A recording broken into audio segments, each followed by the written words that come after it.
Prepare yourself. How many outtakes is this gonna take? Probably none.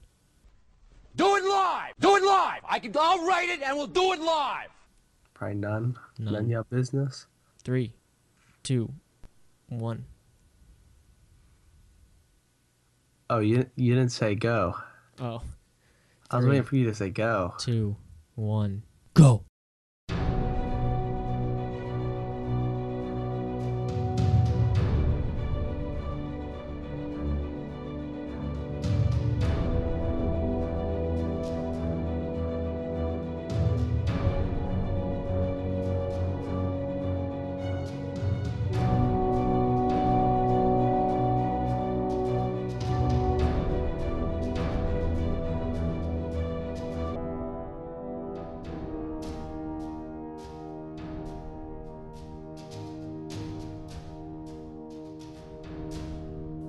What's up, ladies and gents? Welcome back to another episode of Mind Movers Podcast. I'm one of the hosts, Steve.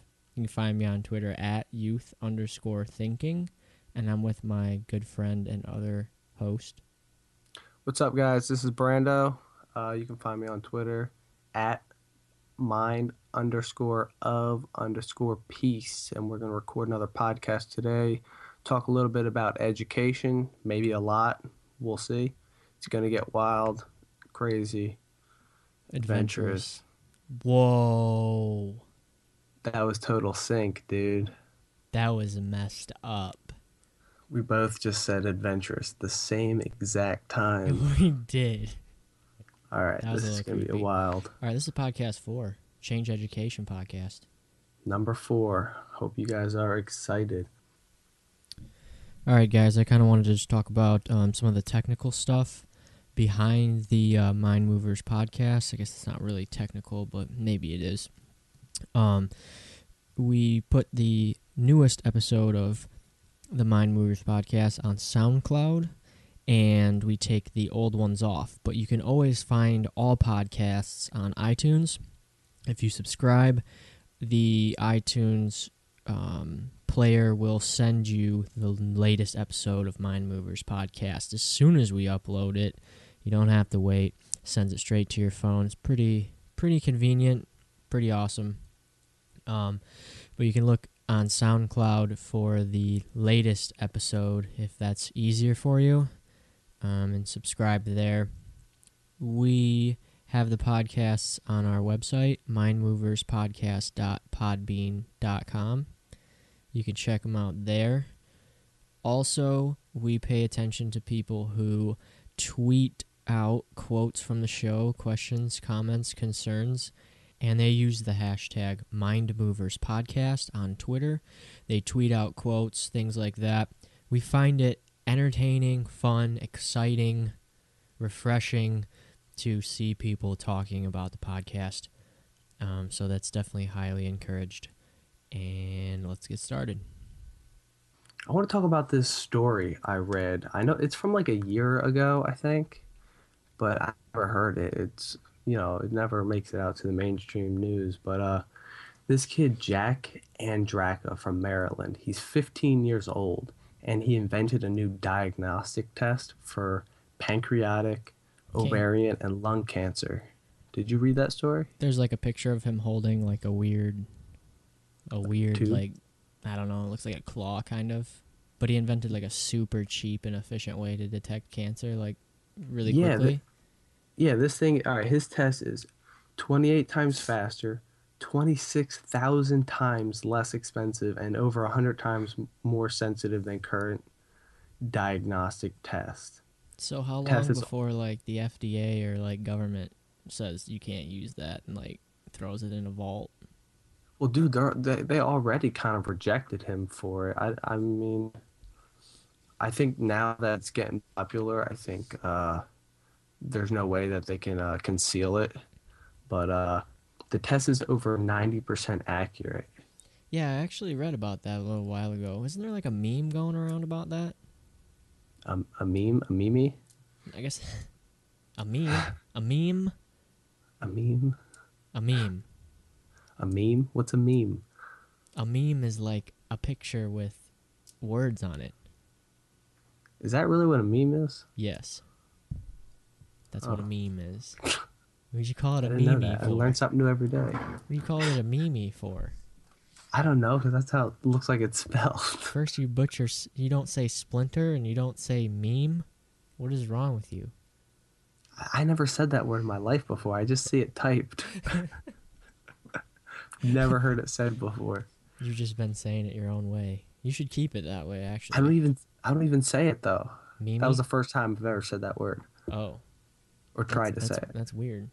Okay, Yeah. continue with your story. We got a little sidetracked. Got a little Yeah. adventurous. Anyway, this kid, he's 15. He became interested in the topic when a close family friend died of pancreatic cancer, and his pancreatic cancer was detected way too late, and that's the reason why he died, and that's the reason why most patients who are diagnosed with these cancers, that's why they die, because they diagnose it so late that that's why they can't survive. Yeah, that makes However, sense. Yeah, his way of testing, you can detect it a lot earlier and a lot more accurate. And I actually talked about this with a few people a while back, that it doesn't really make sense that we haven't found anything that cures cancer. Like, I feel like it's already out there. There's people that think they know what cures cancer. I don't know. The FDA is really good at being like, you can't say that cures cancer. We'll come after you. Like for herbs, for instance, like you buy herbs and people will be like, oh, there's rumors that like this cures cancer, but we can't say on our website that this cures cancer. That's because the FDA is making it so you can't say that. So that's really messed up. And I feel like it's out there already because of that that example. Cancer affects so many people's lives that I feel like there's at least one person out there that's like, you know what, I'm not letting this take away any other family members. I'm going to find a cure on my own. yeah, There has to be one person out there that does that. So I feel like that's happened a long time ago. There's so many people affected. It's strange by it. how the FDA will be like, you can't say herbs cure cancer, when even if they didn't, it's not like they're gonna kill you. You know what I mean? Yeah. It's like, however, you should try this medicine that may or may not cure cancer. Here's the list of side effects that include death and suicidal thoughts. Like, what the fuck? And bleeding out of your ass. Yeah, try this medicine. It's good for you. I've always thought that most of those commercials that talk about medicine on TV, the commercials are like a minute long, and the first 5 minutes is talking about the actual medicine and what it does, and then the next, like, did I say 5 minutes? You have a minute commercial. The first 15, dude, sometimes they're that long. Yeah, minute commercial. First 15 minutes is here's what it does good for you. And then the rest of the commercial is them talking about all the side effects, which is like a list of 50 things. Like, hey, this will get rid of your athlete's foot, but you may get headaches, drowsiness, itching of the eyes, itching of the anus, oozing from the anus, bleeding from your butthole. You might lose your balls. You might get. Dude, I was driving home from one of my older jobs I had. I was working late, and I had the radio on. I don't know why, but this commercial comes on for this medicine that's supposed to like help you like work through the night. Perfect, right? Because I just got done doing that, and no joke, the side effects went on for like 5 minutes. I lived 10 minutes away. I was almost home by the time the commercial ended. I called my friend directly after that, because who I was working with. I called him. It's like, dude, you didn't happen to be listening to the radio, did you? It's like, yeah, dude, I heard this really weird commercial, and he heard the exact same one. And he was like, dude, they were talking about the side effects for like fucking 5 minutes. What I want to know is, like, how did we get tricked into taking this stuff? Dude, I don't know. I feel like we're like, whoa, herbs actually work. It's like, why are we saying that? That shouldn't even be a real thing. And even if they didn't work, they still don't kill you. They don't have like, I mean, some of them have side effects, but they're very minimal. Yeah, very minimal. You're not gonna like fucking get suicidal thoughts and kill yourself. It's kind of like when you try to solve a problem, you create 2 more problems. It's the same thing with medicine. They try to cure a problem with medicine, and they create more problems that could happen. Yeah. Whereas nature's like the only thing that's perfected like that. I mean, we are animals. Medicine is like for robots. We're not robots. Yeah. We're animals. And herbs are crazy because they they can cure something like specific really well, but they also take care of a bunch of other things too. That too. Just total creates harmony and balance in your body. Yeah. Let me finish this story. I got a little Okay. bit left to it. All right, so back to this new diagnostic test. So the idea came to him while he was in class. He was reading an article in class about nanotubes. And as he was listening to that, his teacher was talking about antibodies. And I guess the two ideas just like merged together in his head. So he went home. My favorite part of the story, and he went on Google and Wikipedia and he researched his idea Wow. using Google and Wikipedia, and he came up with this idea. And I think he tested it minimally with positive results. He took his idea, he sent it to 200 like professors and doctors and researchers, and he got rejected by 199 of them. One professor at Johns Hopkins University gave him the opportunity to create and test his idea, which took like 7 months or something like that. Wow. He did it. It came out and it worked great. Positive results across the board. But the medical society's like shunning it though. He did win some awards though, so maybe it's not all being shunned. I really like that you mentioned that he had this idea. First of all, you said two ideas merged together to create a new one. And yeah, he was reading about nanotubes, and his teacher was talking about antibodies in the background, and he merged them. And there's someone out there named Jacques Fresco. I don't know if you've heard of him. Venus Project. Familiar. He actually tries to talk about how no human has ever pondered something and came up with a new idea. All ideas are like ideas you already have in your head that you mix together and create what seems to be a completely new random idea, but it's just a mixture of two. That's really interesting. And it's funny that you brought that up because I feel like that's how new inventions come about. Someone looks at like a candle and something else, like a piece of paper, and goes, if I cut shapes in that paper and then have the candle reflection like shine through the light shine through the paper onto a wall, I can make movies. Yeah. And then it just keeps, then people build off that invention, and here we are in HD theaters, you know? So that's pretty sweet that you thought of that. And that ties in really well with education, because if you think that way in class, you can be coming up with big ideas while you're sitting there. Like, you don't want to be there. Sure. You don't want to be there already at high school, sitting at your desk, but you can make it productive for you by absorbing information and coming up with your own crazy ideas while you're sitting there, instead of sleeping at your desk or something. Dude, I remember in like 8th grade, I was we were learning in math about square roots, like taking the square roots of number, or like exponent. So like we were learning about like 5 squared or some shit. And I was like, I wish I could do this in my head. I mean, it can't be that hard. And I came up with this awesome formula all by myself, like just sitting there thinking about it, about like how to like easily multiply any 2 digits against themselves and come up with an answer. Yeah. I could do it all the way up to 99 easily. Beyond that, it took a little while for me to get it, but I could do it in my head. It was so pretty you figured cool. out like a trick for yourself. Yeah, I basically just simplified it. So like if I was trying to do 99 squared, I would do 100 squared, which is fucking 10,000, right? Is that right? I don't even know if that's right, honestly. Yeah, it's 10,000. You said you can only go up to 99, so it makes sense that if you can't do 100 squared. Oh, well, yeah, anyway, fuck. I can do beyond that. It's just easy. But what I would do, like if I had a number, I would just round up to the closest number that is easy, like multiple of 10. Yeah. And then just subtract it. If you're looking for 99 squared, you would do 100 times 100 and get 10,000, and then all you would do is you would add 199 and get 199, and your answer, you subtract it, and your answer is 9,801.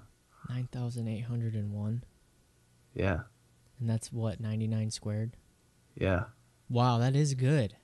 And you can do that for I wasn't a believer at first, but you can do that for pulled it anything. out. So if it's 98 squared, I believe you would just do 100 squared, and then you would add 100, 100, 98, 98, and that would give you the answer if you subtract that from 10,000. And you can do Wow. that the opposite. You could do like 90 times 90 and add it to it. That makes sense. I didn't think you were gonna pull that out, but you finished strong. That's real, dude. That was 8th grade. I was just like, what the fuck? How did I come up with that? Yeah, and it's just like your minds are set up. Our minds are set up that way when we're younger to like find Yeah. shortcuts. That's To the cool think, thing man. about the youth, man. They're I always just think it's thinking- weird how in this story, this kid's 15, right? Yeah, With no funding at all, and yet billion-dollar corporations with millions, or maybe not millions, hundreds of thousands at least, of people who work in the pharmaceutical industry. Mhm. And no one can come up with an answer, a solution, an idea, anything. they see Billions that of dollars, they see that kid as a threat, dude. endless equipment at your disposal, and you can't come up with a solution. You're fucking pulling It's someone's like chain. the only conclusion I can come to on that one is that they're not trying to find it. That's exactly the answer. So They're just not trying. I mean, if a 15-year-old kid can come up with it while sitting in class, I feel like someone already came up with it 100 years ago. I also think that like the 15-year-old kid probably had it a lot easier to find the answer because he's an outside perspective. So like the people in the pharmaceutical industry are so deep in the pharmaceutical industry and like so brainwashed to only know what they've been taught. Think That they- realistic. They can't see the big picture outside of what they know. Whereas this kid is coming in with an open mind and outside perspective to the business and just totally changing shit up. Common sense is the destroyer of creativity and innovation or something. Yeah. Like when someone becomes a professional in a field, I feel like it's very hard for them to think creative and out of the box because they've been so drilled down into a square peg of like, that's not realistic, that's not realistic. And basically what you're saying is this 15-year-old kid has an outside perspective. He doesn't have all that brainwashing. He just looks at the things as simple and goes, that might work. Yeah. And most people are like, that would never work. And they just Yeah, brush it that's off. exactly it. They're like, that's a stupid. It's so simple it would never work. And that's the thing about kids, man. They are so smart with that stuff. And simple. And that's they do what it in the simple possible way. Yep, and education destroys that. They actually had a test. It's a test of lateral thinking, how creative you are. Hmm. So basically a question would be like, how many uses can you come up with for a paperclip? And adults that have been like, that are super realistic will be like, well, there's only a few, probably like 10 things I could probably do or come up with. A kid would be like, well, paperclip doesn't have to be metal and short. It could be a giant foam pink paperclip. Like it could be anything. You're not telling me what a paperclip actually is. So a kid will come up with like hundreds of different things to do with a paperclip. Do anything with a paperclip. And the kids, they said it. They tested a kindergartner class, and if you get over a certain score, you're a genius in lateral thinking. And like 98% of the kindergartner class scored above that level. And they noticed that they followed that same class, and as they got older, their scores went down. Wow. Yeah, so that's pretty intense. That's why, like, when you're young, Sculpting like, of if the there's any mind. high schoolers listening to this podcast right now, you need to take theory and put it into practice right now, because that's what that kid did. And I'm Mhm. sure we'll touch on that later on in the podcast, but you take an idea that kid had. He could have just been like, that's a cool idea. All right, I'm going to go hang out, go party. But no, Yeah, he was like, forgot no, about it. I want to make that a reality no matter what anybody tells me. And that's what he did. He took theory and put it into practice. And that's Yeah. intense. That's important. That's the ultimate goal. Yeah.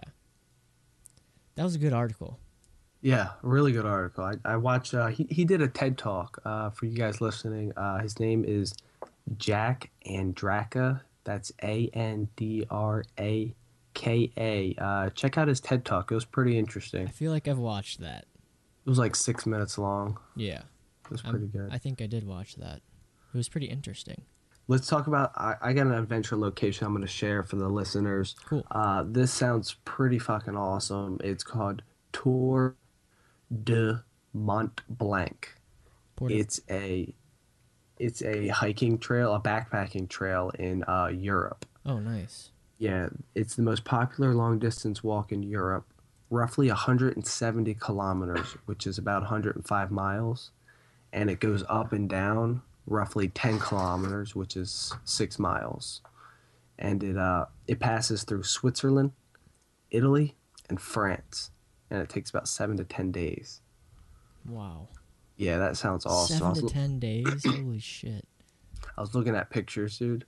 It's the most beautiful thing I've ever seen in my life. It was amazing.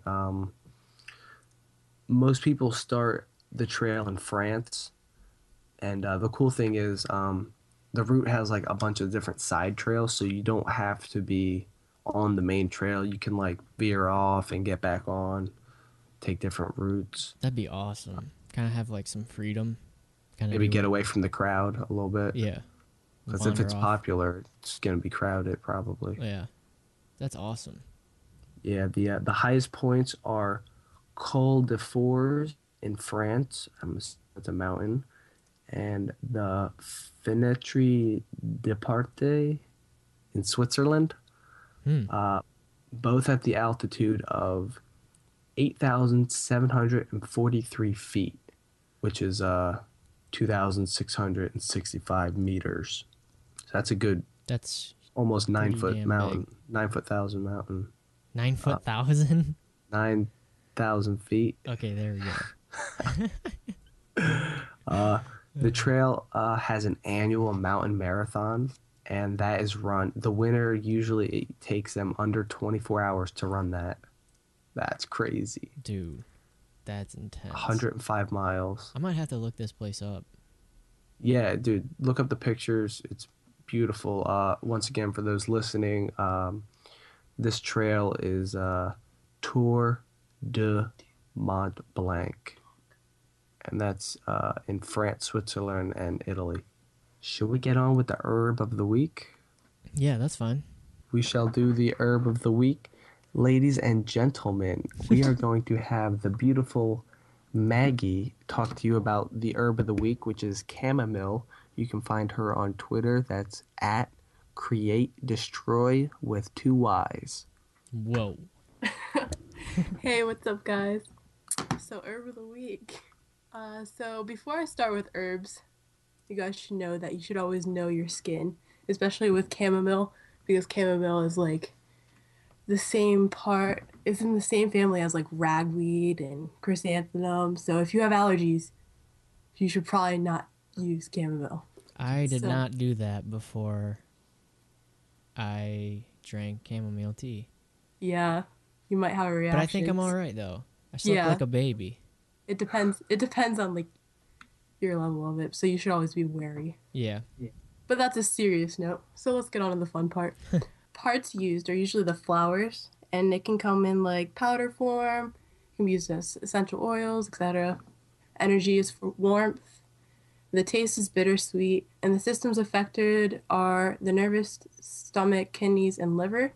The properties are nervine, carminative, tonic, diaphoretic, sedative. Mild sedative. It's not like, oh, I'm gonna put you to sleep like in a dentist chair sedative. Chamomile is usually used to treat cuts and wounds. It's like an anti-inflammatory. So usually people use it for that. There are 2 main species. One is German and the other is Roman. And you can use it as a tea as well. And it's drank mostly for the ability to help you sleep. Once again, mild sedative. That could also help like insomnia or any of that kind of stuff that you have. And back to the anti-inflammatory, you can put it on. You can actually use it as a mouthwash too to help with gingivitis. It can help relieve menstrual cramps for ladies. You know how cranky you get when you're on them. It can calm muscle spasms as well, although you don't need them for them, but it can help. How do you stop muscle spasms with it? Is it like something you apply to your skin, or do you drink it to stop? You can drink it. I'm also, You can make it into a salve, and you can yeah. use that to also. Uh, it works on sore muscles and painful joints, and you can Oh, apply it to like swellings, and it'll work for muscle spasms too. You can make it into like a paste and put it on the outside of your skin. that's awesome. That's the same thing. You can make it into a salve also for not just muscle spasms, but like if you have eczema or any kind of like itchy skin rash that's always uncomfortable. Trust me, I have eczema and it's terrible. I used to I can, have that on my elbows. yeah, it's not fun. No. But it also promotes healthy skin too. So like if you just use it for anti-inflammatory for your skin rash, or you just use it as like a lotion type thing, it'll help with like acne, allergies if you're not already allergic to it. I mean, it just depends really. Oh, also, if you get them in like tea bags and you warm them up in water and stuff like that, it can be used as like an eye soother. You can put the tea bags on your eyes and just let it lay if you have like eye irritations. It's actually been shown that you can help use it for conjunctivitis, which is pink eye. Yeah, And Wow, that's pretty awesome. that is yeah, pretty sweet. so Sounds that's like a lot of has antibacterial too. So that's part of the conjunctivitis. It takes away the antibacterial stuff and Yeah. clears it. that's crazy. Has a lot of uses. Yeah, it's also it also has anti-cancer properties. I've read because it's a an anti-genotoxic, which means it prevents cell mutation. So by preventing cell mutation, it also prevents cancer. I And there's see. a lot of science behind that and studies and positive results. Yeah, I've definitely heard. I mean, I'm not saying it's like true or anything, but and when you're inflamed, I heard that you can actually like when your body has inflammation, that could bring on cancer, but I'm not sure. I And wouldn't anything that like doubt. calms has it's anti-inflammatory like helps with that. It helps your body fight off cancer, I guess. But Yeah, I mean, the way I look at cancer is basically you're Your gonna body's too the acidic. places you're gonna get cancer is most likely where you're weak, where you're neglecting your body. Like mhm. if you're a smoker, it's probably gonna be in your lungs. If you're a drinker, it's probably gonna be in your liver. If you're running, it could be in your knees or legs or in your bones. That's why when people say like you need to take care of your skin, your body, it's not because they're being like dramatic about it or like too how what's the word up they keep upkeep their whatever it's called. They're too high maintenance. Mhm. That's not why. It's because they want to take care of themselves, kind of Yeah. thing. They're not really high maintenance. They're making sure they're looking out for themselves. Mhm. Yeah, like a cat. You gotta like Yeah, when they you lick gotta lick your themselves. fur off. And it's almost It's, like people are like, well, we need chemists and scientists to come up with medicines to help us. It's like why would we get placed in nature with like not everything we need? Why would we like we started off in the woods, like in nature. I think everything's there for every problem we're going to have. Like that only makes sense, right? yeah. We shouldn't have to like mix chemicals to be like this is what we need cuz nature didn't give it to us. Yeah, pretty much. So like it's kind of like the things that we're given are kind of like natural but unnatural way because the things in nature we can use by themselves. So like when you're mixing chemicals with them, you're kind of like defeating the purpose of Mhm. the what nature gave us pretty much. Like I don't know, everyone looks for answers, so they look for the best ways to do it, and that's how all these things come about. And then you see all this research, like, oh, this is bad for you, and stuff like that, and you're not really sure, like, why. No one even knows what these chemicals are. Yeah. And what's crazy is like if you use herbs the wrong way, they're not devastating. Like they just cause a couple problems and you're like, "All right, I should probably Yeah, use this a different way." But they're yeah, not like going to give you cancer or like yeah, cause Yeah. massive head bleeding or something. Like some yeah, of these medications will if you use them incorrectly. Ulcers, stomach bleeding. The one problem with a lot of these like medications and the way scientists go out making them is they when they make them, their idea is really like, okay, if you have a problem, we want to stop the problem. So they'll come up with a chemical that stops that problem. But in the process of stopping that problem, they're also inhabiting something else in your body. So now something else in your body is going to have a problem. Mm-hmm. Or And it's like, okay, we can fix that problem, but they don't stop the problem from happening again. They just put a Band-Aid on the cut rather than being like herbs are kind of like, I'm going to rub this on the cut and it's going to heal stronger, smoother, like whatever, better. Whereas medicine's just kind of like, we'll stop the pain right now, but it's not going to ever treat it, I guess. Does that make It's a sense? temporary cure. Like if I take an Advil for a headache, that's just getting rid of the headache. That's not solving my headache problem if I get them every week. But if I'm drinking tea every day and it has properties that help with headaches, I'm never going to have a headache again because I'm taking care of it Yeah. rather than trying to like suppress it, I guess.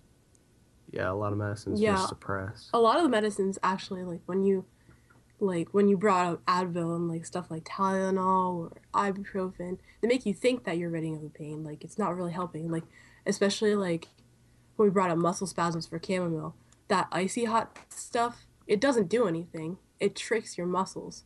Mhm. So you're essentially putting on something on your body that's not going to do anything. But here it has all these chemicals to turn from like ice to hot. Like what kind of chemicals are in there? They're obviously going to harm you. Yeah. Like, Or like that runner that put so much on that they died. yeah. Did you hear about that? Someone Yeah, I rubbed did. so What- much what icy happened? hot all over their body that they died.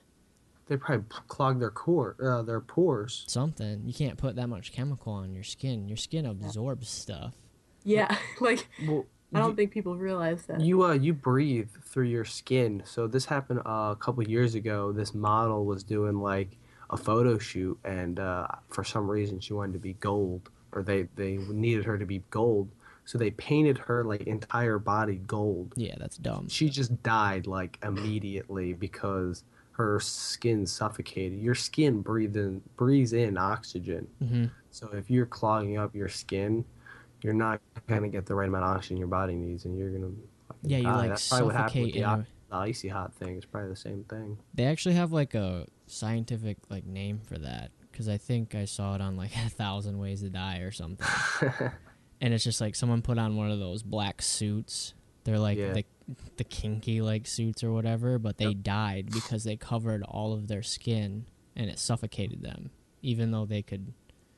It was weird. Like they can breathe out of their nose, but because their skin was covered and they were out in the hot sun, they like suffocated, I guess. And That's like the dude from American Horror Story. Do you watch that show? yeah, he was wearing a suit like that.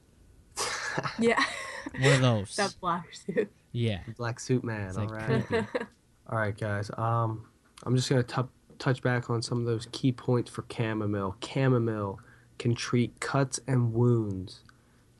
It can help with diabetes.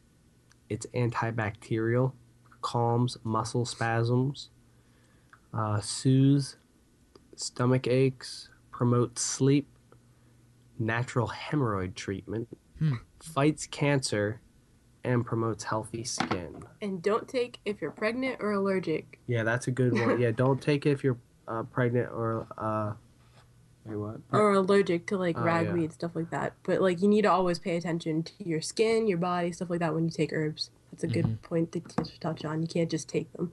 Yeah, if you're pregnant, don't take chamomile because something about it like messes with your contractions or something, and Yeah. it'll cause a miscarriage. And if you want to get some chamomile, Rose Herbs. Yes.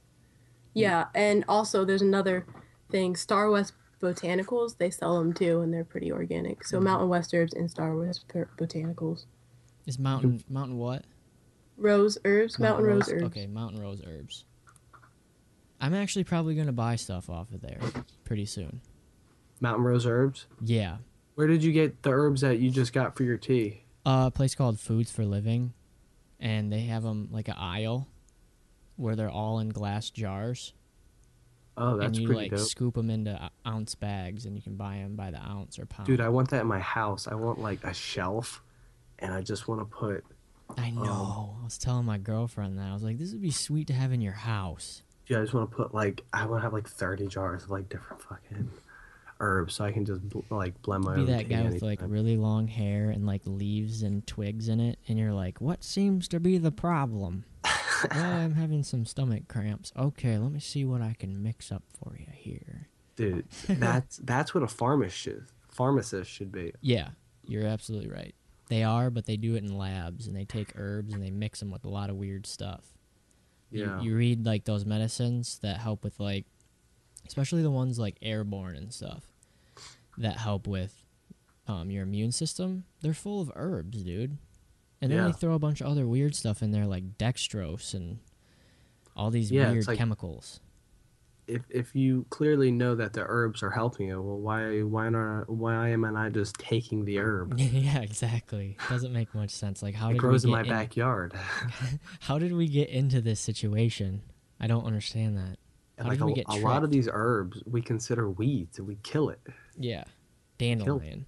dandelion. There's 100 other ones like buggleweed is good for stuff. There's so many herbs that like we see as weeds when like grass is a fucking weed. Yeah. Unless it's wheatgrass or something. Yeah. That's A pretty wheatgrass good. lawn, dude. That'd be really We awesome. just go out there and be eating my lawn. Dude, wheatgrass is like super like soft. That'd be fun to roll in. I'd be eating it, and people would be like, "That guy's weird. He eats his lawn." I do like onion grass lawn. That reminds me, people in England, they actually have chamomile lawns. Really? Yeah, there's certain houses in England where like the entire lawn is chamomile, and like the thing is, if you step on chamomile, like English chamomile, it it'll break the branches, which will release the smell, and it just smells wonderful, and it also helps it grow. So like by stepping on it, it's growing faster. Wow, that's intense. Yeah, it's very It's like they intense. figured out a way to survive even though they're getting damaged. They're like, "Oh, we'll just make it so this helps us grow." Mm-hmm. That's so smart. Well, like when I do landscaping, if there's a tree with like, say like the top's dying, and like the bottom's kind of still alive, if you just cut it back to the live stuff, it'll completely come back like stronger than ever. If you just take off that dead stuff, it'll start growing. So like maybe when you step on the chamomile, you're breaking off the dead branches, Yeah, that would make sense. allowing for new growth to come up. I definitely highly recommend people find like an herbal tea. I mean, we can even talk about that one podcast on like, because I'm starting to drink herbal tea now, and you're about to start doing it again, right? I had some this morning. It was delicious. I have some Nice. just about every day. So Maybe we can more kind of than talk about once. what's in our tea bag. What's in our tea bag. That'll be the next one of our next episodes. Yeah, that would be sweet. Like a segment on like what's in a tea bag. Dude, we can make like a mixtape about tea.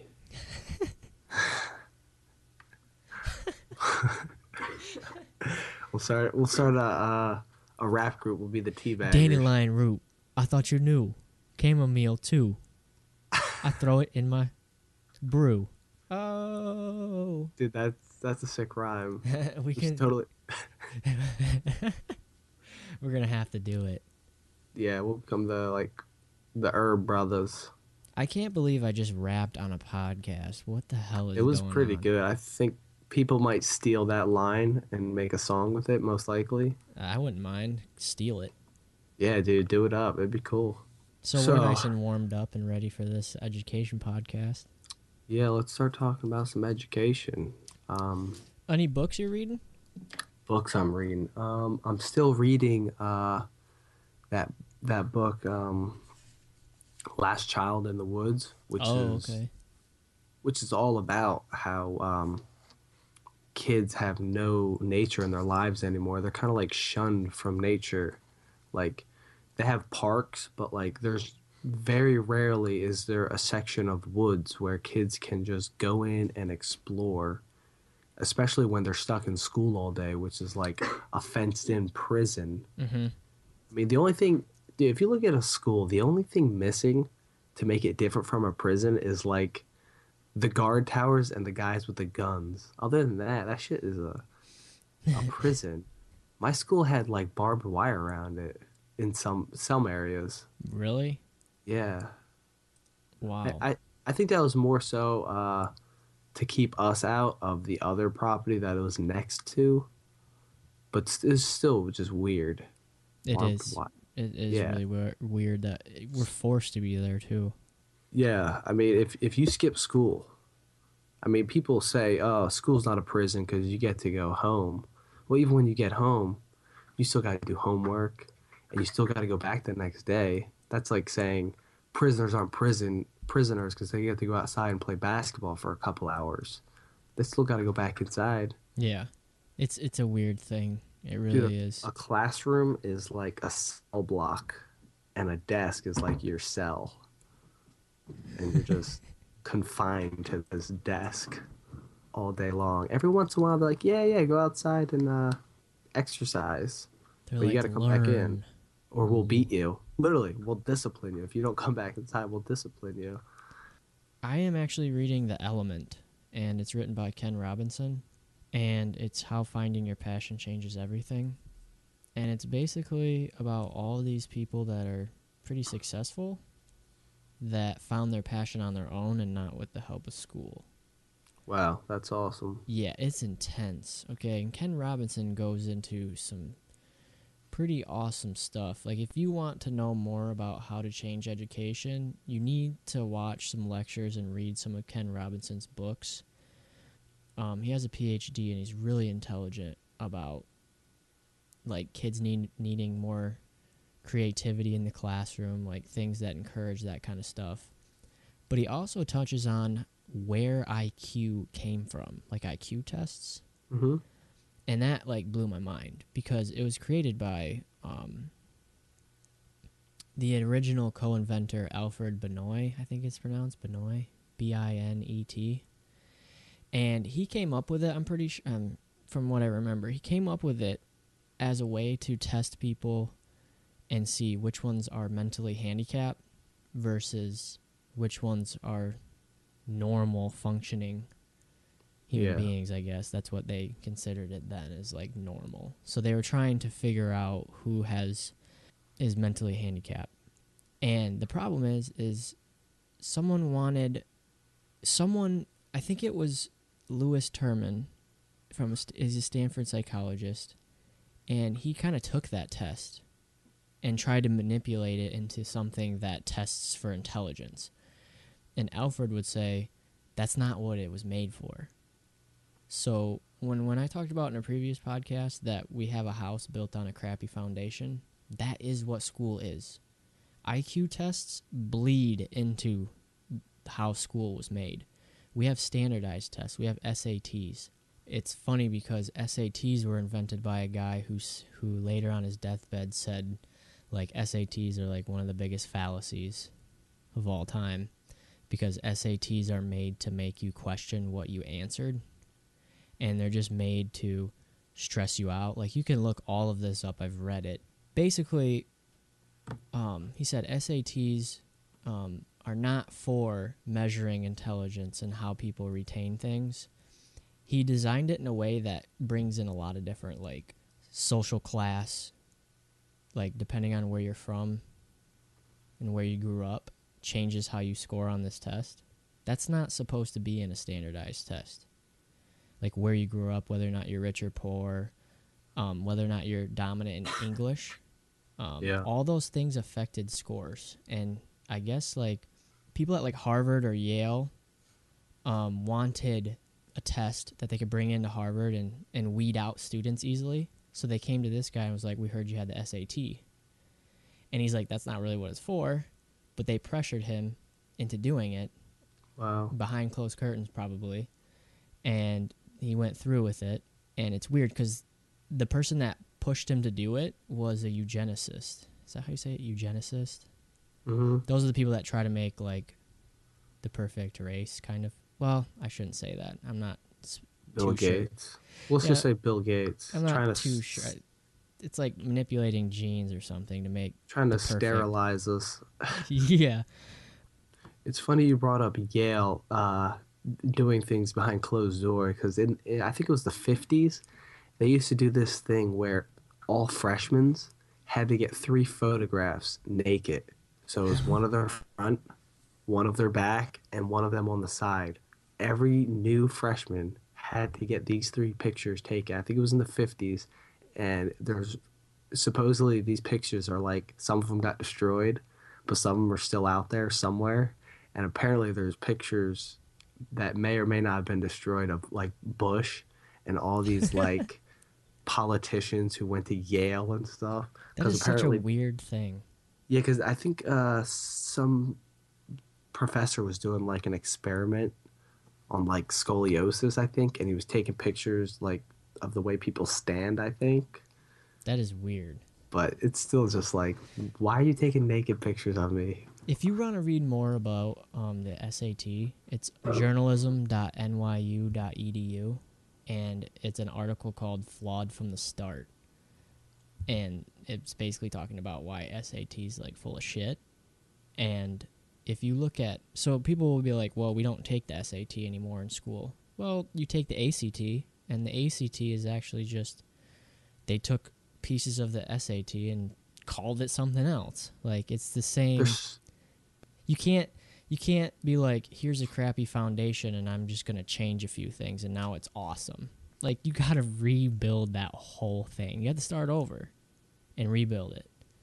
And without that stupid test. Yeah, and Brigham wrote standardized testing movement was based on one of the most glorious fallacies in the history of science, namely that the tests measured native intelligence purely and simply without regard to training or schooling. The test scores very definitely are a composite including schooling, family background, familiarity with English, and everything else. So it has nothing to do with what you learned in school. It has everything to do with where you grew up, whether or not you speak English well. Those are all things that aren't supposed to be testing in school. Yeah. So the guy who invents SAT comes out and says that, whoa, we were using SATs in school for a really long time. Is that what made them take it out of schools? I don't know if schools still take SATs, but I took SATs. That was like 3-4 years ago. I took SATs. I took ACT, but it's still a standardized test, and I feel like they all come from the same corrupted psychologists. Yeah, they're all the same.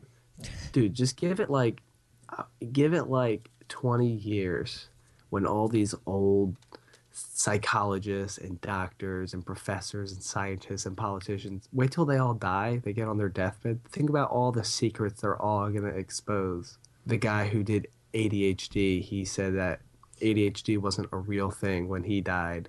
And the guy who invented the AK-47, when he died, he like completely regretted it. He said it was the worst thing he's ever did in his life when he died. Or like Albert Einstein, who like gave the United States like the secret to like creating atom bombs, and then because he didn't want the Germans to prevail, and he thought it was like it was something that hurt him very deeply coming up with that. Like, he made a decision and he realized it was wrong, but he couldn't really live it down. It's just really messed up that the education system that we have, the adults are trying to fix it at the surface, and I guess when I go to school, I just see something that's broken at the very bottom, and no one's going to the root of that like, they're not finding the root problem. They're focusing on the surface. It's like me going in and getting a burger at McDonald's and being like, you know what, I don't like this pink slime they're putting in this burger, and me going and yelling at the cashier or the manager. They don't change things. I can change that McDonald's, like scrub the floors, fix the machines. That's not changing anything about pink slime being put in my burger. I got to go all the way up to the top. In this case, school, you got to go all the way up to the top to the people who are changing and influencing education, which I feel is psychologists. Psychologists are the ones that influence education a lot. And then they pass... and corporations... and the government, all three of those. Yep, and then you have directors and presidents of places like Yale and Harvard that want something put into their school, but they already have a perverted idea of what they want put in their school, so they pressure psychologists. This could be a moral psychologist that gets pressured to manipulate his studies or her studies and say, yep, this test works, and then put it in, and once that's spread out over all the schools, the damage has been done completely. And Yeah, now I we're mean, trying to. the structure of our schools came about maybe like 100 years ago, maybe like 100 to 50 years ago, when the schools were based around creating jobs for this industrial revolution. Hmm. We're no longer in an industrial revolution. That's kind of fading away. There are no really industrial jobs. Not that many people work at warehouses. They're slowly being completely replaced. Machines are taking over. Not that I agree with that, but the school is being based off something that happened 50 years ago. Hmm. And even then, it wasn't right. Even then, they were still manipulating people just to be slaves at work. And that's a really good point that you brought that up, because you go to school and it's a very old system at its core, but you see all these cool technologies like, look, I can write on the wall and I can use PowerPoint. And that's what I'm saying. Like, you fix all the machines and make them brand new in McDonald's, it's still a shitty burger. It's still a shit burger. Yeah. And that's Dude, school. have you looked at all the McDonald's? They're like tearing them down and rebuilding them all like super nice. Yeah, I can see. like- It's like we fall for that stuff. It's like every time I see one of those, like one of those new McDonald's, I'm like, oh, that's a nice building. I bet the food still tastes like shit. Yeah, and people fall for that. They're like, wow, look at this new Yeah. building. Like, they must Dude, have I'm really telling good you, they're food now. upgrading it so it looks like a classy restaurant. You should take a look at it. It's like, are you kidding me? You're clearly still McDonald's. Ah, man. It's so messed up. I mean, we might have to turn this into a series because there is so much to talk about. And Yeah. we're so passionate about changing education. And I know this is a topic that so many people want us to talk about. And like, every single person can connect with this in some way, this topic. Because Like, we do a podcast on mushrooms. There's going to be a very, like, niche market, like a specific market of people that are like, oh, I love mushrooms. But everybody is going to be like, dude, like, education's affected me in some way. it's affected us all. Yep. Everyone. So, it affects like, everyone. This Even is the a, animals. this is a big topic, and a lot of we saw it on Twitter. Like, people are pumped for this topic. I feel like you and I should turn this into something where we actually come up with solutions. Like, we look into this and be like, here's a cool idea to change education. And, like, each episode we're providing actual, like, facts and solutions. Not just being like, here's what's wrong with everything, but like, here's what's wrong, here's our idea to fix it. Yeah, I like that. That'd be Let's epic. get to it. Dude, I have this idea hit me yesterday. It's hit me before, but it just hit me in terms where I could talk about it yesterday. Mm-hmm. You ever get that? You get like an idea, but you're like, I don't understand this idea. But then eventually it's like, all right, now I understand this idea. It's You just coming. wait it out, and Yeah. things give you hints. Dude, it comes to you. All right. So I have this idea where school should not only be taught mentally, like, like they're teaching you something and you're supposed to memorize it and put it in your mind. Mm-hmm. It should also be taught physically too. People need to go outside. So like if you're teaching a kindergartner how to count, take him out to the woods, have him count trees. Yeah. 1, 2, Or count steps walking count through the steps. woods. Yeah, do count, like, don't just count your fingers or like count in your head or look at some numbers. It's hard to understand numbers without actually looking at numbers. That's a really good point, because what do we do with video games for kids or learning games? We mimic nature on a fuzzy screen, Yeah. a flickering screen that has fish on it or something. And it's like, hey, catch the fish and then put 3 back. How many are you left with? And the kids are like, woo, this is fun. Why can't you do that in real life? Yeah. Why do you need to spend so much money making a game to do that? Go grab dude, a it's fishing pole, ridiculous. catch a couple Yeah. fish, put some back, and be like, how many do you have left? Yeah. But we make games for that. And you could do that with anything. Like if you were trying to teach like geometrical like shapes and stuff and like learn about like angles and like geometry, have them build a tree fort.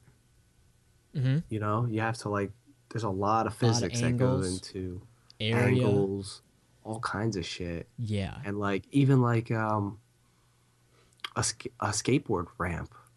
There's a Mhm. lot of physics that go into a skateboard ramp. That'd be a lot of fun too.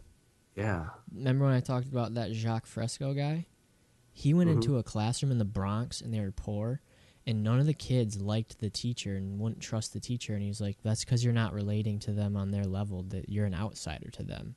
And he went into that classroom, talked like them with the Bronx accent, and was like talking to these kids, and they're like probably like 8 or 9, and he talks to them like, hey, if you want to rob that jewelry store over there, how would you do it if you can't go in the front door? And you know what he had these kids doing? He had these kids inventing things to like go into the store. Like one kid was like, I would stick a piece of wood in the building, put a fulcrum. He didn't know what a fulcrum was, but he said put it on there, and then I would have people stand on it, and it would lift the store up, and we'd walk in and get the jewels and walk out. This is an 8-year-old kid, okay? He didn't know what a fulcrum was, but he invented it, Yeah. like in his head, because he didn't know what it was. And then Jacques could be like, once he gained their trust and talked about things that actually happen in their life, he moved them on to other things like, well, how would you design a jet ski, or how would you design a ski slope? Once he got them out of that, once he built trust, he pulled them out of that destructive behavior of robbing jewelry stores and used their knowledge for something important. But anyway, like the Bronx kids, a lot of them ended up being like engineers after he went in there and like coached them. And it's just like any teacher can do it if they try and they know how to do it. They do it in the right way. And most people gave up on these kids because they're from the slums. They're in the Bronx. There's no hope for them. They're probably going to be working at McDonald's. Well, this guy came in and just related to them and kind of, he's an inventor and a futurist. So he understands that kind of stuff on a deeper level. I highly recommend like looking up some of his stuff. Yeah, I feel like a lot of teachers go into the teaching aspect because they like the idea that they're going to be doing good. And by doing good, I mean teaching, and I quote that, children. They look at that as like a good thing, almost like the way a kid wants to become a cop because a cop's a hero. So these people want to become teachers, but then once they get to the point of standing in front of the classroom, they don't want to help the kids. They just want to be a teacher. They want the title of being a teacher. They don't want to actually teach. Yeah, they want to feel good about it. That's purely selfish at that point when you want to feel good by teaching somebody. No, you're supposed to want them to feel good by teaching them.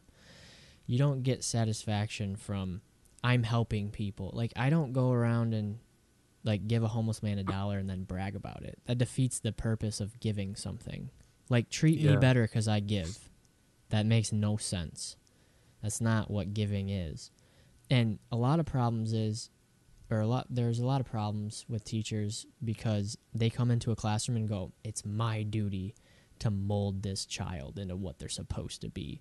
That's not your duty as a teacher. Your Not at duty all. as a teacher, your role, you're a hero in a lot of ways. If you're right, like a good teacher, you are a hero.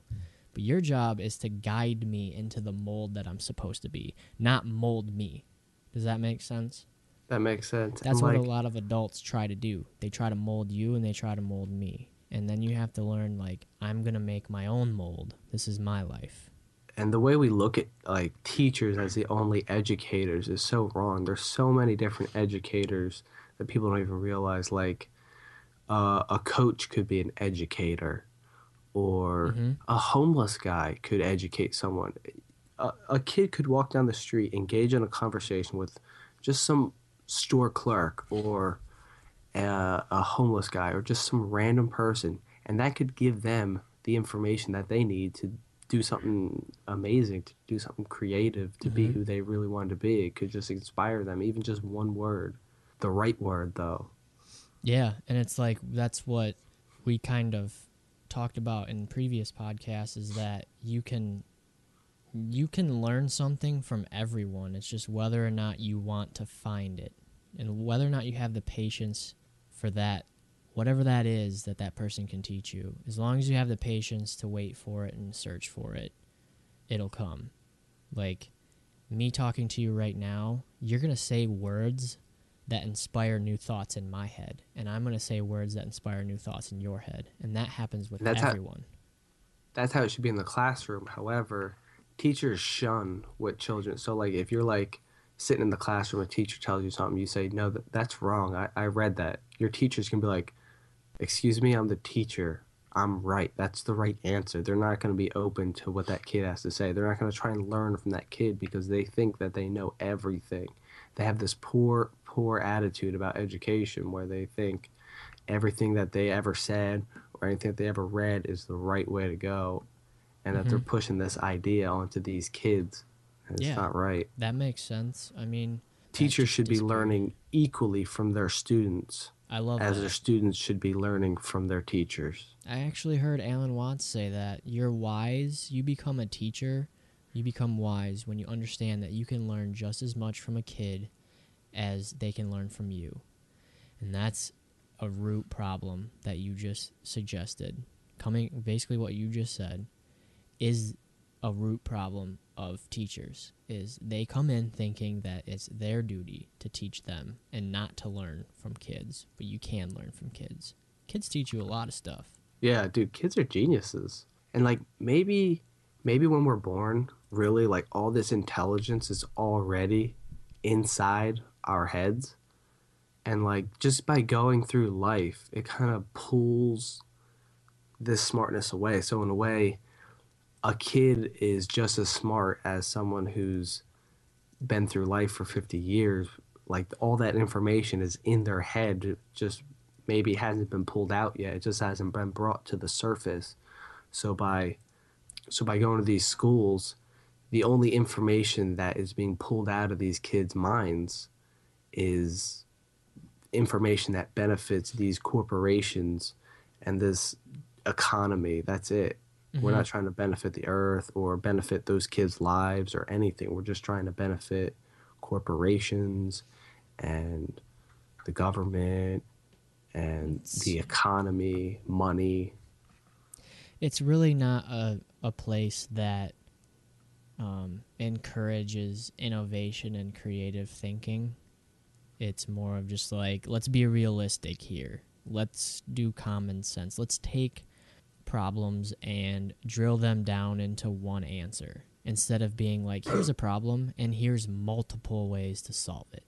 That's rarely done in school. Like, that's not what it's about. Like, you need to know the right answer and you need to put it on this test and then you'll pass. Like, and that's like that in math too. Like math people would be like, there's only one right answer, but like, sure, there may be one answer, but there's many different ways to come up with that answer. Yeah. So like teachers would be like, show your work on your test, and if you do something differently, they'll be like, oh no, you did that wrong, even though you got the same answer. Or like they'll be like, show your work. Well, maybe I do my work in my head. I don't need to write it down, so why should I have to? And they'll give you the wrong. They'll be like, nope, you're wrong because you didn't show your work. mm-hmm. I got that all the time because I never showed work because I did math problems in my head. So yeah, like, it's like what? It's just about the answer at this point. yeah, they'd be like, oh, you. They would look at me because I was like a skateboarder kid, like a rebel, whatever. And they'd look at me. They'd be like, oh, you copied those answers just because of the way like I looked. Most of my teachers all looked down on me because I was a rebel or like a skateboarder or whatever. Yeah. I have very few teachers that I actually liked because they actually liked me back. So I've actually had not a lot, but I've had a few teachers where I'm like, dang, you're really good at what you do. And this class is not that hard when I can tell you like what you're doing. mm-hmm. Teachers who are super passionate, they make it way more fun, and they really come up with a curriculum that is very easy and very not easy in a sense that like I'm going to give you all the answers to the test, but easy, like it's easy to follow. He uses real world or she uses real world examples, and they just come in every day super passionate about the subject. Those are the teachers that I really like. those are the teachers that need to be paid way more, and they need to be paid to Yeah. teach the other teachers how to do that. Like, Yeah. I think we got to pull kids out of school and put them outside. How do you feel about that idea? Nature Like, University. yeah, dude, Nature University. Kids need to learn outside because who who can sit at a desk, stare at a stupid chalkboard and watch your obese teacher walk back and forth drinking Diet Coke, try and teach you some bullshit that you really just do not care about. And not only do you not care about it, but you have to pass a test and your entire life depends on you passing this test and getting a good grade. And you don't understand it because the way they're teaching it just doesn't click in your head. And that's the thing. It's never going to, teachers are going to have a personality that is able to connect with specific personalities in the class. It's not going to fit all the personalities in the class. No. So you I'm might going to get I'm going to get screwed and have a teacher that doesn't teach in my style, and I'm going to struggle. yeah, you might only get 4 kids in your class who get A's. Well, maybe only those 4 kids could understand the way you were teaching. Maybe you should get an F for being a bad teacher and not being able to connect to more than one person. Or maybe not just the teacher, maybe the whole school should for forcing her to teach that way because a lot of teachers they have to follow that strict curriculum. Mm-hmm. There's very little room for very little wiggle room in the classroom. You can kind of create your own curriculum, but you have to follow that guideline and you have to teach in a proper way or you'll lose your job. Mm-hmm. Or what they do is say you don't like teaching 4th grade and you do bad in 6th grade, they'll like, all right, well, we're putting you in 4th grade class. Or they'll do that shit. They'll like move you to a different grade that you would prefer to not teach or something.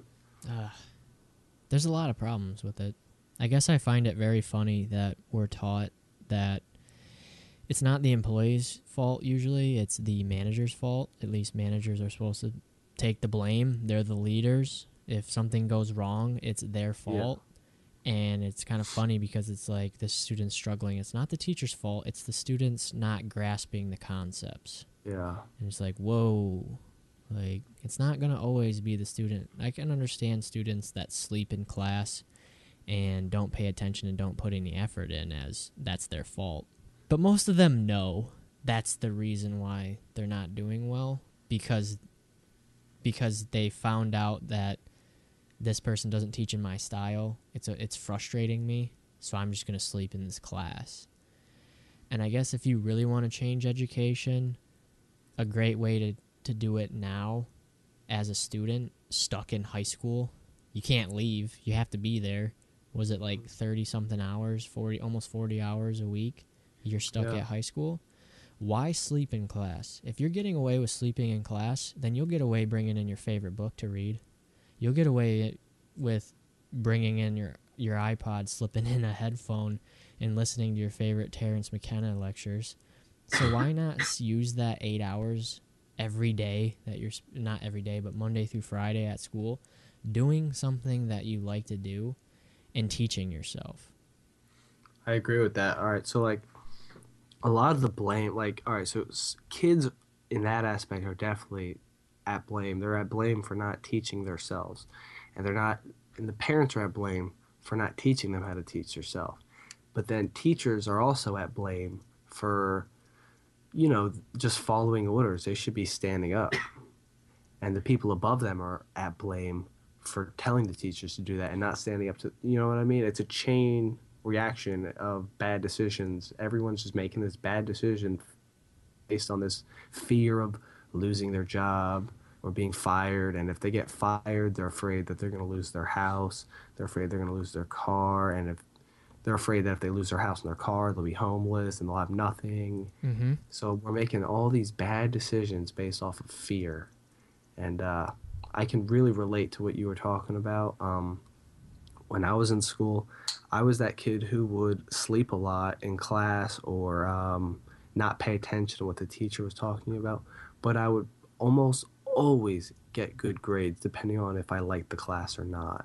Because for some reason, I found out how to self-teach myself at a very young age. I don't know when it happened, but it happened, and things just click in my mind. So like if I have a test on geometry, I won't pay attention all week, but I will take that book and I will teach myself the night before or even the class before. So if I'm in English class and geometry's next and I got a test I have to pass, I'll teach myself the entire lesson right then and there. I'll just go off the examples and figure it out. It's really not that difficult if you know how to self-teach. Mm-hmm. But And what a word that you would like a lot is called an autodidact. what's that? That's a self-taught person. If we had an assignment in class or at college, and the teacher's like, come up with 3 words that describe you, and I wrote autodidact, and nobody in the classroom knew what it was. Wow. So the teacher was like, and the teacher didn't know what it was, and she was like, what does that mean? And I was like, self-taught person. Like, that's what I strive to be. That's what I view myself as. I learned at an early age that I can't always trust the teacher to teach me. I have to teach myself some points. Yeah. And school's not covering topics that I want to learn, so I need to go home and teach myself those topics. So if you're somebody who's going to class and just sitting around, you're not doing what you need to do at that point. Don't say school's stupid, so I'm going to sleep. Say school's stupid, so I'm going to bring in a book that I want to read, or I'm going to go to the library and spend time there teaching myself. Like, do something now Yeah. to learn and grow so you can change education when you get out. It's almost like Nelson Mandela or I believe Malcolm X. Like they're locked in prison, so they can just sit there and wallow in it, or they can grab a book and educate themselves. And that's what they did. And you can do that in school too. Even though you're stuck in that prison, you can still teach yourself. You can still educate yourself and learn. And don't be that guy or that girl that's like, well, Brandon, I can't because the teacher doesn't let me bring in my own book. Okay, let's say it's history class. There's got to be something in that textbook that you really want to learn about. Flip to chapter 15. If you're on chapter 1 and you don't want to learn about chapter 1, flip to chapter 15 and read it while you're in class. So you can read what you want to learn about. The problem is you might fail some tests here and there. You don't want to do that. So a trick to fix that is you read a lot when you're at home. You read and write. Reading and writing is the most important thing as far as education is concerned and teaching yourself. Go sit out in nature and read and write. Write about your thoughts about how nature looks. Write them down. It doesn't matter if they're good or bad. Just write them down. And soon, when you're reading a lot, school gets really easy. You fly through a chapter. Thinking. Yep, and you fly through a chapter, you retain that, and it's almost like you're cheating through school when you're super smart at reading, because you spend like half hour on homework, and then you go back to what you really want to learn. Dude, that was me in class. What I would do is the teacher would be teaching about, I don't know, algebra, right? And I hated the way teachers taught, so I would just completely ignore it. I'd be like, fuck you. But flip to the algebra section in the textbook. And I would teach myself, and like we'd have this worksheet that I knew that they were going to tell us to do after they taught us on the chalkboard or whatever. So I would just teach myself, do it in 5 minutes, fucking go to bed, or just do whatever I wanted. I don't know what we did back then, listen to music or goof off with some people in the classroom. And I used to I do the Rubik's Cube. I remember there was one time in chemistry class, I'm sitting in the back, and I'm just sitting there not paying attention, just doing the Rubik's Cube. I used to do this shit all the time, right? I'm doing it, and all of a sudden the teacher calls me, and she's like, Brandon, why are you paying attention? And she asked me this question, like, because she knew that I wouldn't know it. Gave her the answer. She was so mad. So mad. Some kids are really good at listening while they're doodling. Like, you know that kid in the back of the classroom that doodled cartoons every day in class? I know that kid. He didn't do very well on tests, but guess what? He's probably a tattoo artist. He's probably a comic book writer. He's probably got a job. And it's because he sat there and worked on something and completely ignored something that he thought was already faulty. And the problem was I spent a lot of time being like, this is stupid, this is stupid, this is stupid. And I never really was like, this is stupid. Let me focus on something I need to focus on. So if anything, people listening to this podcast are stuck in high school and think it's stupid. They need to do something now with their time and forget about that and focus on what they like to do, what they find interesting, and grow from that. Yeah. Think of a way to deal with all that bullshit extra work that this school gives you. Just do what you love. I'm noticing if you want to be the best way to be successful in life, aside from waking up and breathing every single day, I wouldn't say successful, but to give meaning maybe to your life, is to do what you love. I noticed it the other day. We went to a Revolution concert, and the saxophone player, you can tell this dude loved the saxophone. He killed it. The way he played that saxophone, it's probably his favorite thing in the world is probably that saxophone. He loves it. I enjoyed watching him play it. Like, normally I would never sit there and like watch a guy play a saxophone, but like watching him play it, the way he like loved it so much was amazing. And then there was a girl in the crowd. She had a hula hoop. And you could tell this girl loved to hula hoop, dude. She was so good. And the hula hoop was crazy. It was like light up. It had like lights in it, and the lights changed and like spun around. So like while she's spinning, the lights on the hula hoop are spinning. Yep. But like you could tell that she loved to hula hoop, and she was passionate about it. Yeah, my girlfriend's really into hula hooping right now because she was like really into dancing a long time ago, and like she found hooping, so she loves doing that. And it's like it's pretty sweet to see people doing what they love to do. Like I think people are naturally attracted to that kind of thing, not attracted in like I love you type of way, but like that's awesome. I like seeing that person doing what they love to do. Because they're so happy. That puts a smile on my face. Yeah, watching and you people can do what they love. feel that energy, dude. You really can. And that kind of leads into starting a podcast. Like, I started a podcast a year ago. I didn't get any money. I lost money from it. I didn't get any fame from it. Those are two things that people, when they start an idea, they're like, I only want to start this idea, so hopefully I get money and I get fame. And that's not the reason. That's actually a bonus.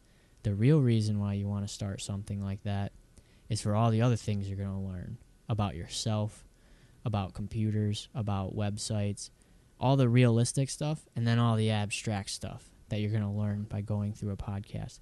And I'm not even including all the topics that are discussed each time you do a podcast. Yeah, and all the people you get to learn from.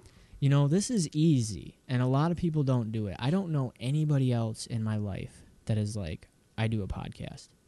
They all say it'd be really cool to do a podcast, but none of them do a podcast, and it's not that hard.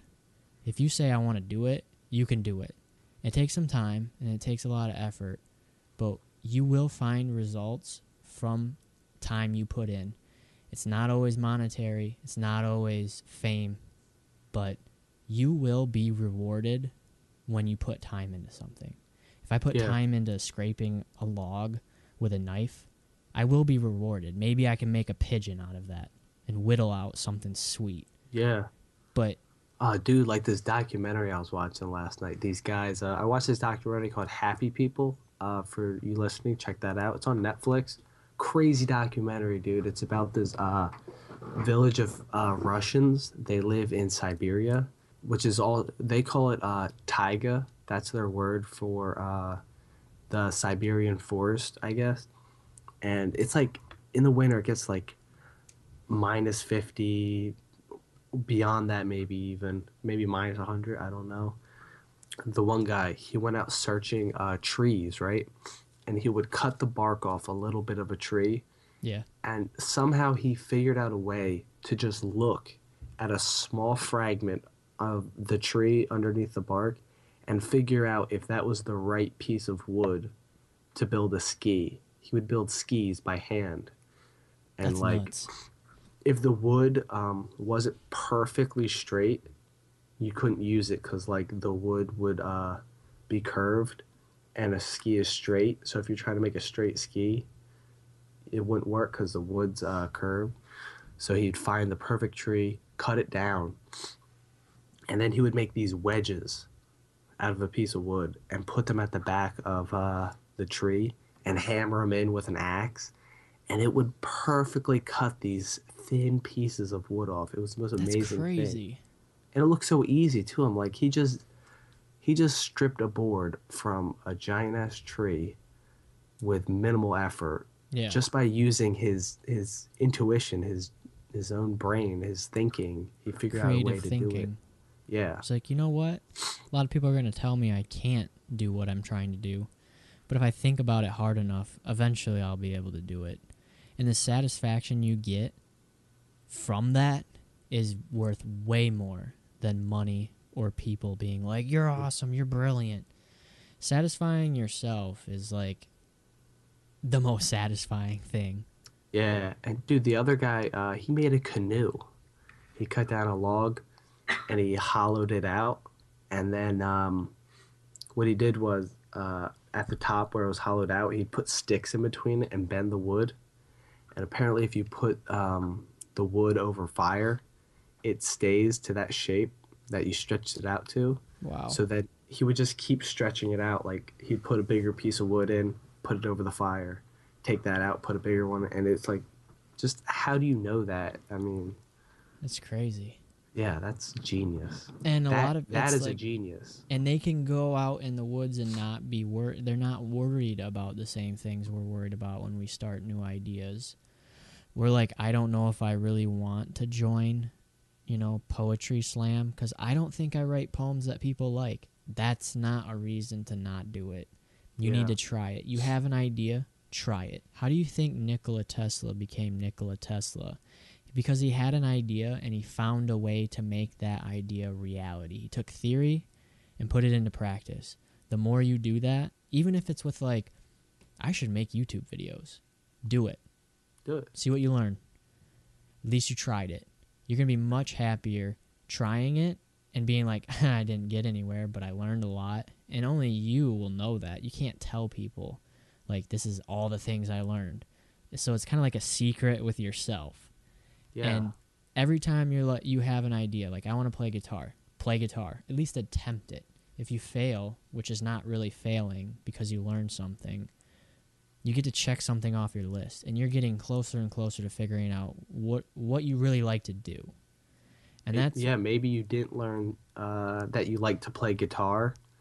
Maybe by learning that you didn't like guitar, you learned that maybe you did like drums exactly. or something like that. And if you're going to constantly be like, why should I play guitar? I'm not going to be famous. I'm not going to get money out of it. You're never going to get anywhere. You grow so much by just taking an idea and putting it into practice. And that's where I think all the geniuses that we idolize on Twitter with memes and stuff, that's how they make it to that spot. That's how that kid invents things that tests for cancer faster, because he didn't accept the fact that it wasn't in this real world, that his idea was in his head. He made it into He brought the real theory world. to practice, just like you said. I Yeah. like that. And that's what we're doing right now. We had an idea to do a podcast, and we said, let's do it.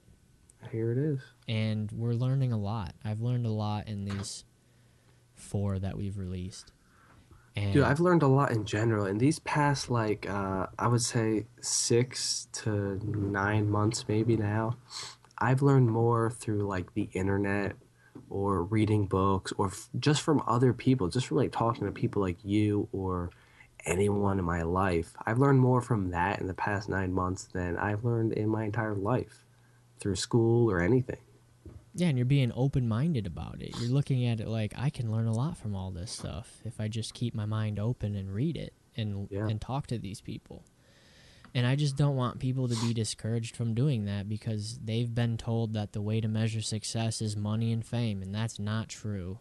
Those are things that come from, like, as a result. They're a bonus for when you do something and you love to do it. And I really do like the podcast. It's a lot of fun. And I would have no idea that I like this if I didn't try it. Same here. If I never tried it, I wouldn't know I liked it. Yeah. So, I mean, And I'm not saying that podcasting is the way to go. It can be anything, dude.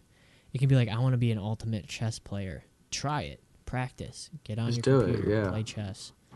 Like, find something that you're passionate about, and you'll be surprised how that bleeds into your life.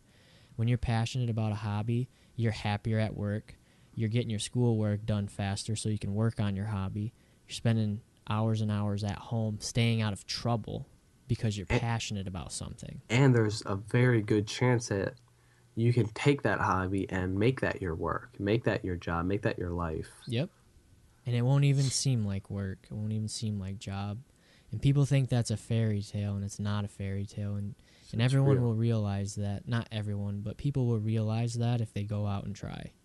They'll be like, holy shit, this is crazy. Like, this isn't some fairy tale that people talk about on YouTube and motivational speakers talk about. Like, it's some kind of fairy tale. It's not. Do what you love. Yep. That's all I can say is do what you love and see where it takes you. Mm-hmm. Should we save the rest of our stuff for the next episode of Change Education? Yeah, we could pause it here. Is there any last words from the great Brando? Just do what you love. That's all I can say, really. Just do what you love. Go out and try to understand. Try to learn different perspectives. If you look at someone and you don't understand why they're doing something, just try to put yourself in their perspective, and then maybe you'll understand instead of just saying that it's wrong or you don't like it. Just put yourself in their perspective, and you'll learn something. I agree with that. I guess I would want to end it on don't obey, but like be curious all the time. And teachers are going to tell you, like, just obey me and do what I'm telling you to do. And don't do that. Like, don't. You can still answer the question the way they want you to answer it, but don't stop questioning everything inside of your own head and be curious about stuff. And when you get home, test the theory. Test the questions you had in class at home and research it. You have the internet. That's like the ultimate tool for you. And nature. Mm-hmm. Bring the internet out into nature. Actually, no, don't do that. Leave those separate. But yeah, I mean, that should end this podcast. This is episode number 4, Change Education. What do you think? Maybe bring the listeners another episode of Change Education in the future? Yeah, I think we'll, maybe not in the next 2 weeks, but maybe we'll make this like a once a month kind of thing. That's what I was thinking. Just every once in a while, come out with a Change Education podcast. You can find me on Twitter at youth_thinking. And you can find me on Twitter at mind_of_peace. And that's episode 4. Thanks for listening. All right. See you later. See you later. See you later. See you later. See you later. See you later. See you later. See you later. See you later.